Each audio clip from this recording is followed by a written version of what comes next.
How and when does steel melt? Steel melts at temperatures of 2750 degrees Fahrenheit and above, attained only in a blast furnace or when a powerful incendiary such as thermite is used. Steel or any substance that is burned will never become hotter than the temperature of the fire or heat applied to it.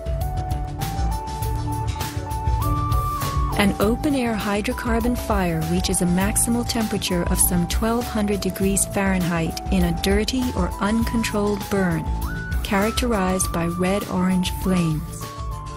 Red-orange flames are what we saw on September 11th. Even the fireball caused by the plane strike was red-orange.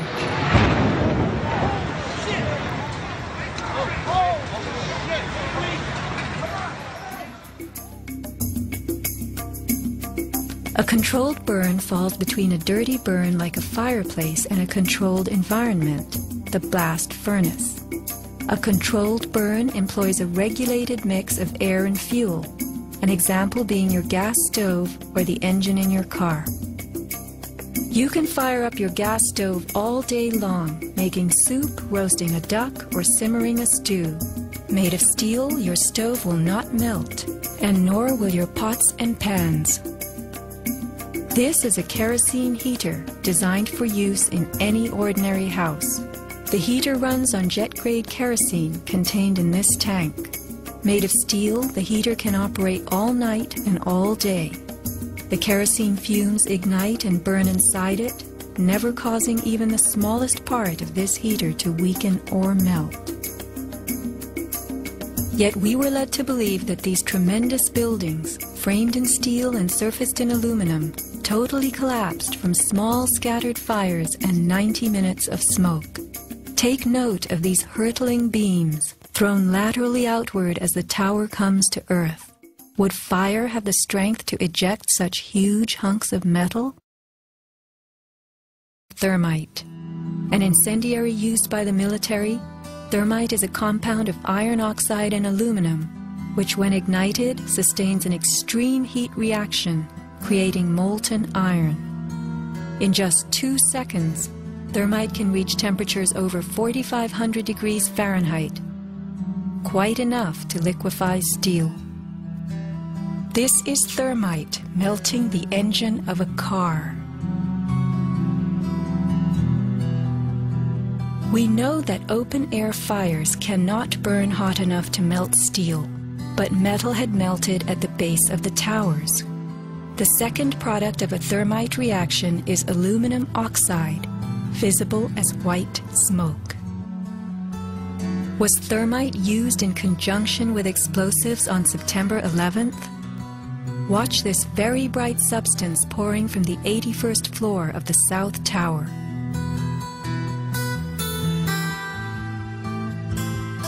And white smoke appeared at the base of the building.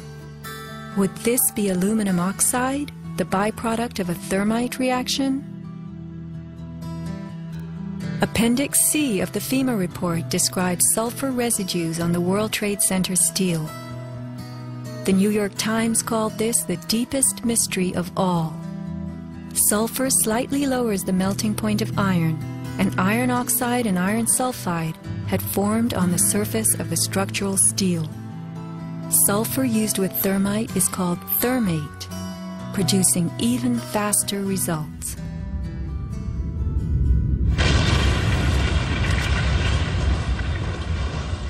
Let's look at what happens in the demolition industry. Taking down large structures requires preparation. Powerful explosives and heavy equipment are used in advance to weaken the foundation and bottom sections of a building before additional explosives and gravity bring the rest of it down. The words of a senior blaster. We blow the basement, all the columns in the basement. Then we crack it up at the top to get it started. We go every other floor all the way down. Every explosive has a timer on it, that's why it's controlled. When the columns go, each floor goes down and impacts the one below and keeps going. Here's what demolition experts use in steel-framed buildings: the linear shaped charge. It's a chevron-shaped or V-shaped charge that you can focus at a specific target, and it's lethal. It generates around 3 million pounds per square inch pressure at a speed, depending on the explosive inside the shaped charge, in excess of 27,000 feet per second. Besides the unfathomably powerful shaped charge, blasters have a lot of tricks. There are over 1,000 different types of explosive. Different because they detonate at varying speeds. With the use of delays, we can control pretty much where the debris lands. We can control vibration. We can control noise levels. Timing and delays are the key to just about everything in our business.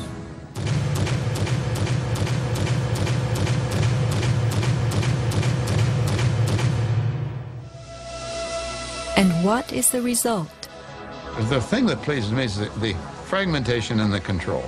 One to take a building and break it up into millions of pieces and put it in this basement as artfully as we do it, and it works just like clockwork.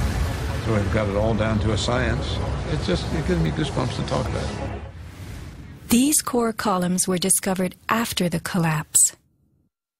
The angled cut occurs in exactly the manner that shaped charges slice through steel beams to control the way they fall. Notice the hardened, once liquid metal. Was thermite used with the shaped charge? The job of the shaped charge is to cut steel H-beams. The way we do this is by cutting the beam at an angle, which, through a series of beams cut at the same angle, will tend to make the building shift over and walk. Let's look at the rubble of two 110-story buildings brought to the ground. In a 7-story crater lie nearly 2 million tons of debris. Had the basements not been blown out, where would 2 million tons have gone? Heaped on the ground, ready to slide and spill? The art of controlled demolition.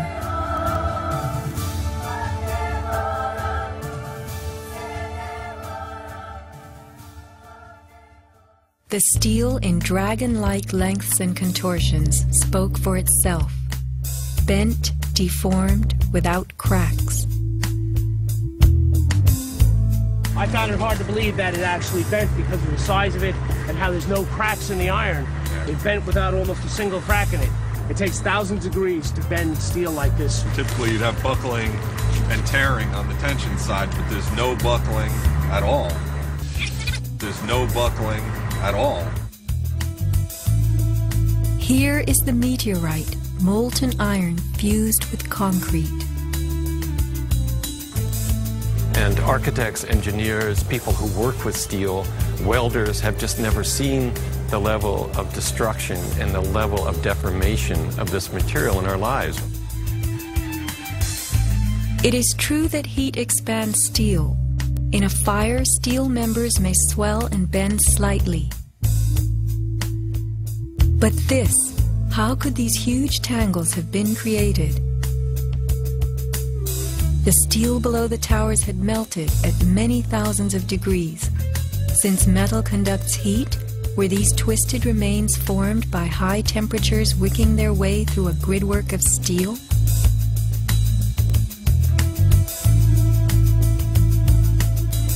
Explosives also deform steel. As they fire, gas pushes outward. The force of the gas can easily bend a large steel column.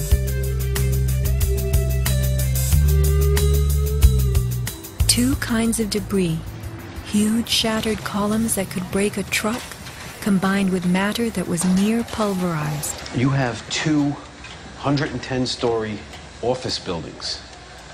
You don't find a desk. You don't find a chair. You don't find a telephone, a computer. The biggest piece of a telephone I found was half of the keypad, and it was about this big.